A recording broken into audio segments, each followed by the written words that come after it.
David Tennant, you played Kilgrave in Marvel's Jessica Jones on Netflix this past season.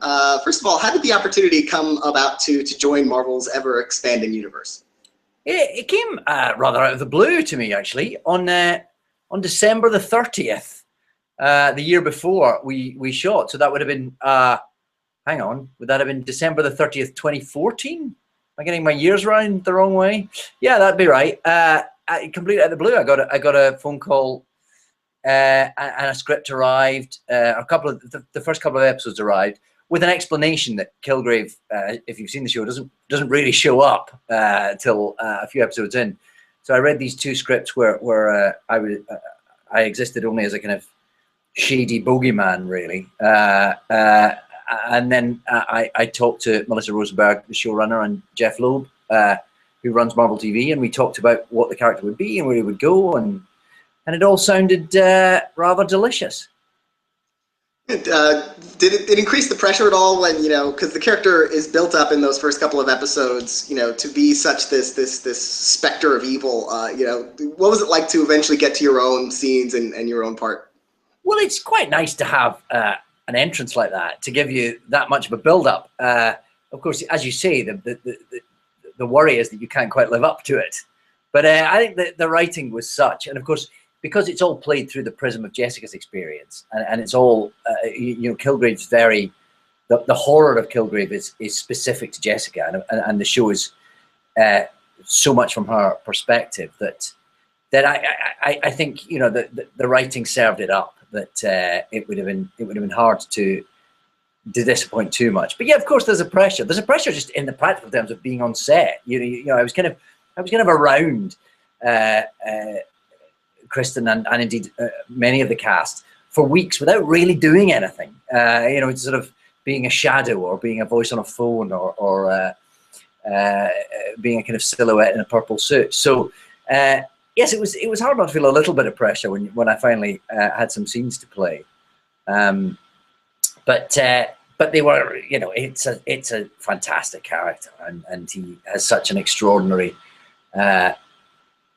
experience of life, and he occupies such a curious corner of that particular universe that there was a lot of juicy stuff to play with. Kilgrave, it's interesting. The Marvel universe is very wide-ranging. There's a lot of, stuff like the Avengers is very different from something like Daredevil, but, Kilgrave is, might be the darkest villain that we've seen from Marvel. How did you prepare to sort of get into that kind of like really demented mental space? Really, really dark kind of psychology here. Yeah, I think what's quite interesting about Kilgrave, as opposed to some of the other supervillains that we might have encountered, is that he's not out to do anything particularly fundamental to the world. He's not trying to rule anything or take anything over or subdue a nation. He's just interested in furthering his own cause. He's just interested in having a luxurious lifestyle and having people bend to his will, in having the world acquiesce to him. So there's something rather sinister about that he has all this power and he chooses not to really use it outside his own bubble, which means it's particularly unfortunate for Jessica that she has stumbled into his world, because he's sort of not, he's not interested in making waves. He wants to be left alone.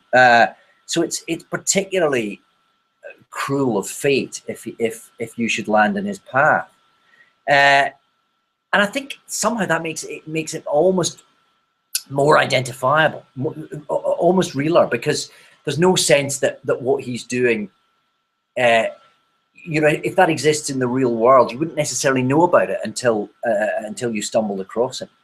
And I think that makes that the whole world of Jessica Jones, in fact, although there are people with superpowers and people who can do extraordinary things, they live very much in the same world as us. I mean, I love movies like the Avengers and Iron Man and all that. I love that sort of that fantasy world, and I've been a comic books fan all my life, so that hugely appeals to me. But at the same time, there's something there's something more sinister about the world of Jessica Jones, because it feels like a world that we live in and that we recognize. And you know, there's not a lot of spandex going on. There's not a lot of extraordinary costumes. These are real human beings, but they just exist slightly to the left of our current existence. You know, they're just out of the corner of our eye, and I think that's always more terrifying, more chilling. And so you just, you know, in terms of approaching the part, I guess you try and be true to that. You try and although it's an extraordinary thing that he has this incredible ability, you just try and key into what that would really mean to be that person, and to what the actual psychology of that would be. You know, that's that you can. It's sort of tangible, because you know, because he's not taking over cities or stealing a nuclear weapon. You know, he's doing things that you sort of dare to imagine that you might be tempted to do yourself if you had these awful powers. So I think that's what works in the writing, and I think that's what I tried as an actor to just be part of. That it's a fantasy world, but it's a world that's only just out of reach, and so all the time you're trying to connect it to the reality of what that would be, I suppose.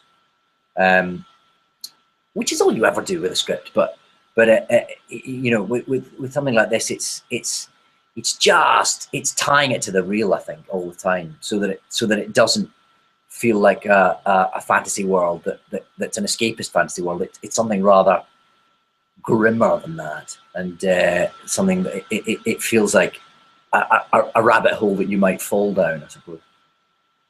Something else that I think makes this character so scary to a lot of viewers, and the fact that you're playing him is the fact that, you know, some of the roles you're better known for, especially, you know, on TV, are more heroic, like Doctor Who and Broadchurch. Do you think that, you know, for an audience watching, makes it even more intense to see you kind of in this much darker kind of this darker space? I don't know. It's interesting. It's hard for me to be objective about that, because, of course, you know, I just sort of turn up and take the character as it is. So I suppose I'm probably the last person to ask about what baggage I might bring to a role. I suppose that's in the eye of the beholder. I mean, I don't know that I suppose, yes, I've played some good guys, but they're never particularly straightforward good guys. I mean, even the Doctor, he's not a kind of straightforward, square-jawed hero. You know, he's slightly anarchic. He's slightly hard to pin down. And something like Broadchurch, he's a detective, and he's on the side of the angels, I suppose. But he's quite a grumpy chap. He's not always the most likable. Certainly to his co-workers, he can be quite unforgiving. So I don't know. You know, you don't. I suppose when you approach a role, you try not to think about it in those sort of binary terms, because you're always trying to find out the shades of grey in a character. You know, you try not to make them all good or bad.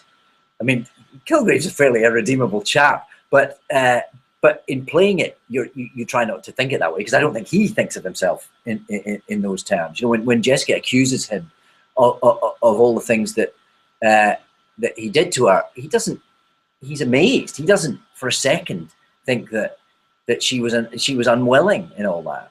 You know, his worldview is so skewed that how can he tell if everyone does exactly what he wants them to do? How can he tell when they really want to do it and when they're doing it through force?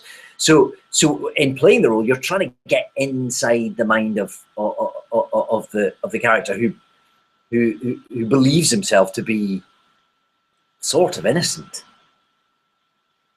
Spoiler alert for anyone who will be watching this. You know, it's on Netflix now. Watch it, pause, then come back. You know, Kilgrave, he dies at the end of the first season of Jessica Jones at Jessica's hands. But death isn't always the end on TV, especially in science fiction. So do you know if Kilgrave, you know, or could you tell us, even if you did know, if Kilgrave will play any part in season 2? It's one of those things, isn't it, that Marvel guard their plot lines fiercely. So I could tell you I don't know anything, and that may or may not be true. I could tell you that I do know something. but whatever the truth is, I wouldn't be able to share any plot details with you anyway. So it's probably better that I just draw a veil. Yeah, that's probably for the best because if you were coming back and then you spilled the beans, they might just kill you off for real. Well, exactly. It would, yes, and anything can change. Loose lips cost characters' lives. So, I mean, Kilgrave was dealt with at the end of Jessica Jones season 1. He was dealt with pretty fundamentally. But as you say, stories can surprise. I don't know. I have no idea what the plan is. But if I did, I'd be saying that anyway. So it's it's a hall of mirrors. Now, in addition to Jessica Jones and your work on TV, of course, you've done a lot of work on stage. You've done Shakespeare. Just had another run as Richard the Second this year. How does that kind of stage acting experience compare with film and television work for you? Well, it's very different, and being on stage is about a burst of very concentrated energy for 2 or 3 hours in the evening, whereas a filming day is sort of 12, 13 hours where you're sort of trying to kind of manage your energy, and it has a very different tempo. It's a very different kind of very different requirements. But at the end of the day, it's all pretending to be someone else, so it has similarities. But yeah, they have a very different sort of. They're very different. The theatre is all about rehearsing something so that you can repeat it every night, whereas filming something is all about trying to capture that one moment in that one specific take, that where it comes alive, and you never have to revisit it if you get it right, and the lighting's right, and the sound is right, and all those moments meet. So they have different requirements, but they certainly inform each other, and I think over many years as an actor, you're always sort of learning how to get better, and a job in the theatre can influence how you next approach a job on TV or in a movie. Or I think it's all one big sort of, I hesitate to use the word craft journey because that's monstrously pretentious, but it's a continuum, I think. And I love that I've been lucky enough to have that kind of variety. And I'm sure the fact that I've done a lot of stage work makes me a different type of television actor, and working on TV makes you different when you go back to the theatre, for good or bad, probably. But I'm enjoying the journey, and I like that I get to dabble in all these different mediums. So I'm not complaining. Whether or not you return to Jessica Jones, we know that you will be returning, at the very least, to Broadchurch for a third season of that. This is the beard. This is it. Is there anything you can tell us about season 3 that, besides the beard, that tease us a little bit, not necessarily obviously giving much away? Yes, it's always the problem with these with anything with a kind of thriller elements, that any spoiler will kind of let the air out of the pudding a little. That, and of course the fact that production companies tend to have you in fairly vice-like non-disclosure agreements at all times. But it's a new story. It's a new case. Hardy and Miller are back working again together in Broadchurch, but we meet lots of new characters. We also meet some characters we've seen before, but yes, there's sort of, it's a different type of case, and it's a case involving lots of people we haven't met so far. So it takes place a few years after season 2. So things have moved on for some of the characters. Life is different, and they're all in slightly different places. And then something happens in Broadchurch which sort of sets everyone into a tailspin, in a way that it has never really been visited upon that particular town before. I've already said too much, Daniel. I've already said too much. Well, I'm definitely looking forward to that. It's interesting that Broadchurch though was created and written by Chris Chibnall, who is now turns out going to be the next showrunner on Doctor Who. Indeed. Since you spent a few years in that role and now you're working with him here, have you had a chance to impart any advice to him on that? Well, I mean, Chris has been working on Doctor Who almost as long as I have. I in my second season, he wrote an episode. He's been working as part of that team. He worked on Torchwood, which was the Doctor Who spin-off. So, I wouldn't dare to give him advice. He doesn't really need it. But we've certainly been talking about it a bit, as he heads off to Cardiff in a more full-time capacity. But I mean, to be honest, right now, he's so occupied with finishing this season of Broadchurch, which is fairly intensive, and he's coming to the sort of sharp end of the script writing process now. So he's not got a lot of space to be thinking about what's next just yet. But I'm sure as filming goes on, and once he's at least done a first draft of episode 8, then that's something we can unpick a little bit more. I mean, Doctor Who's been a huge part of my life, and it's something that I still have huge affection and fondness for. So I'm thrilled to be sort of talking to Chris about where he's going and how that's going to be, and how his life is going to become a sort of whirlwind of time and space. It's exciting, and he's very excited about it. And no, I'm thrilled for him. I think he's going to do a great job. But he's got to finish Broadchurch first, so we can wait for those conversations. In addition to stage and TV and film, you've also done quite a bit of voice acting, and you actually won a Daytime Emmy Award a couple of years ago for voicing the droid Huang in Star Wars: The Clone Wars. Did you imagine that role would lead to that kind of recognition? Not for a second. No, not at all. No, I mean, it was a sort of it was an afternoon work in a studio in London, talking through the headphones to a studio in LA, and it was a wonderful thing to be part of. To be, to even have a dip a toe in the Star Wars universe was very exciting for someone born in 1971. So when the first Star Wars movie came out, it was mind expanding for me, and I've grown up with that world, and I had the little figures, and I had my own Millennium Falcon, and so no, I was just thrilled to be even a very peripheral part of that world. So to get any kind of recognition for it was rather gobsmacking. To be given an Emmy for it, extraordinary, wonderful. It was, yeah, I mean, bananas, but wonderful, of course. Does voice acting, satisfy your creativity in a different way that film and TV and stage do, or is it all, as you mentioned, just pretending to be other people? Well, it is all pretending to be other people, but it's a different version of pretending to be other people. And usually the thing with voice acting is that it's very quick. You'll do an episode of something in a couple of hours, or you'll do a radio play in a day.